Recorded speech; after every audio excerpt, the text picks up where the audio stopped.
You can't get good grades? I got you.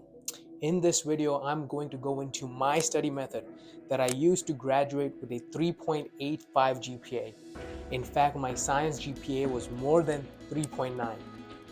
Stay till the end of the video and learn this amazing study method. We're going to talk about two things first. Number one is active recall, which is asking yourself questions. So you basically, when you write notes, you're asking yourself questions.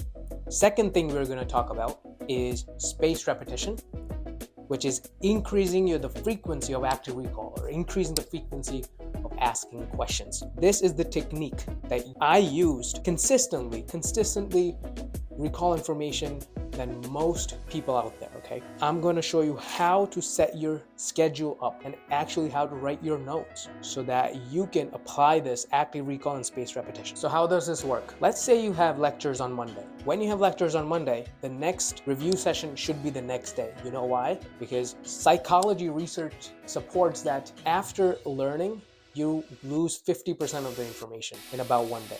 So you're losing like most of the information the next day after lecture. So what you're doing is you're stimulating information in your brain right after lecture. So that's review session 1. Review session 2 will be 3 days after your first lecture. So if it's on a Monday, it will be on a Thursday. Review session 3 will be on a Monday of the week after the lecture. And then review session 4 will be 2 weeks after the lecture. So basically summarizing the study schedule, what you have is in 2 weeks, you're reviewing information 4 times. Now, why is this helpful? And most times the exams will be like 4 weeks out into the semester, right?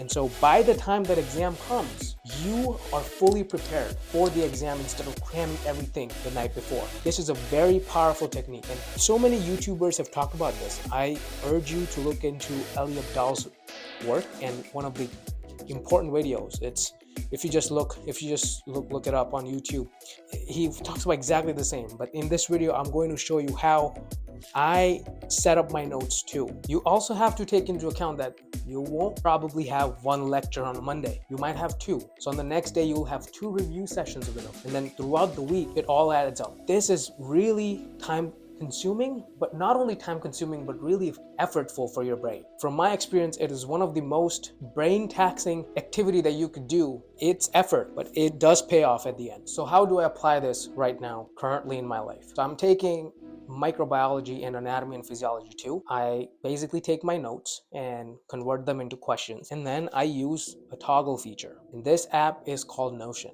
Now, if you go into YouTube, you'll find so many different videos on how to use Notion. This video is about the study method, and so it does not matter what app you use, but it matters that you write your notes in a question answer format. Now, Notion allows you to write your questions down and then put a picture in your toggle section. And so this allows me to not only cut down on writing notes, but also it's very productive work. You will see that it's just capturing the image from your PowerPoint, putting it under the toggle. So using this toggle feature has really helped me to cut down on the time where I'm really writing notes. Like some people say that physically writing notes is what helps them make them learn information better. But for me, I truly focused on recalling the information than actually writing every single word down that the professor said. It never worked. This is what I do. Capture PowerPoint photos, put it under the toggle. I also believe in collecting data. Now, I collect data in 2 forms. Now, one form is recording the time of my review session. Every review session, so we have 4 review sessions, right, in 2 weeks. So we will record the time for each. And so what this gives me is that it not only assesses the strength of the information that I have in my brain, it also helps me understand that if I'm recalling information faster. So over time, you'll see by the time you end at your 4th review session, you'll be much faster in recalling the information compared to the first review session, because the first review session, you're just trying to get your feet wet and you're just trying to review the information rather than really recalling it, you'll see. And then on the 4th session, you'll be actually answering every single question in your notes thoroughly. The second thing I do is I highlight my notes, and highlighting my notes helps me understand which concepts I understand better compared to which concepts I understand worse. Thank you for watching this video. I hope this was really helpful. And this is the method. Using Notion, I achieved good grades, and hopefully if you use this method, there is no way that this can't work, because working harder is nonsense. Working harder meaning reading 50 pages of textbook, writing down every single word from your lecture. You have the PowerPoint, use it. Use the technology, be productive, work smarter. Thank you for watching. Hopefully you like this one.